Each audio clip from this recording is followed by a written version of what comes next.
Tyranny of the Hatt by Liam Campbell and Clara Lucas. Log 16. Can you really call this a railway? Every morning, Thomas the Tank Engine goes to Tinmouth. This morning was no different, or that's what it seemed like as he arrived at the big station. The yards was a mess. Trucks flew about. Kipper was stranded in a siding blocked by tankers. Stranger still, Gordon wasn't at the platform. Instead, there was a long, sleek yellow engine. Or engines. "Hello, who are you?" quizzed a suspicious Thomas. "I'm Philippa. And I'm Emmeline," said the one at the back as Thomas sidled alongside. "Right, so where's Gordon?" Philippa grew solemn. "One of the shunters put him in the out-of-use sidings." "What?" "It was the orders from the Stephen to you." "Oh, right." Thomas traversed the points and backed out of the station, much to the confusion of Andy and Clarabelle. As Thomas clattered through the yards, he found, "Yo, Blue Diesel." "Hello!" "Okay, so there's two coaches on the platform. They're Andy and Clarabelle. They're my sun and moon, and if you hurt them, I will kill you. But I need you to run my branch line so I can fix this. Does this sound good? 'Kay, bye." "What?"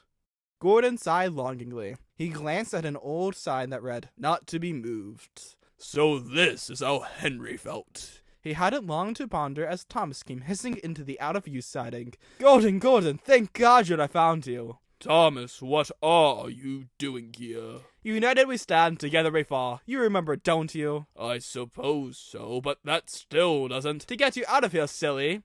Marcel Carberry exited the cab and coupled them up. "Now," continued Thomas, "what happened?" "Stephen said there wasn't enough passengers to warrant my service. It's disgraceful." "You're telling me." Thomas whooshed, departing from the sidings. He isolated Toby to the tramway with Oak and Finn, and sold Percy to the quarry. "Who's Toby again?" "I'm resisting the urge to leave you here." "My apologies for not knowing every engine." "He's the boxy—" "Oh, him." "Yeah." "Just like that?" "Mm-hmm. It's been me and Daisy. My God, dude, one cannot simply live with just her." Gordon's eyes flickered to Thomas before settling on the sleepers. "Do you think that if you can sell Percy like that—" "Nope, we're the faces of the railway. We'll be fine." "He doesn't care about faces." "Don't get those wrinkles in your forehead, Gordon.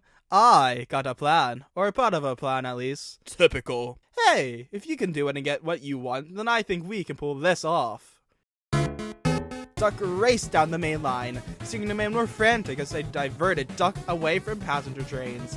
Diesel trundled behind him. He felt like throwing up. He had never gone at these speeds before. They raced down Gordon's Hill and under a bridge. Ahead stood a signal before Wellsworth. The lights flashed red. Duck forced his brakes on as he raced by it. He skidded and slid into the station, stopping at the platform. Philippa and Emmeline abruptly thundered through with the express.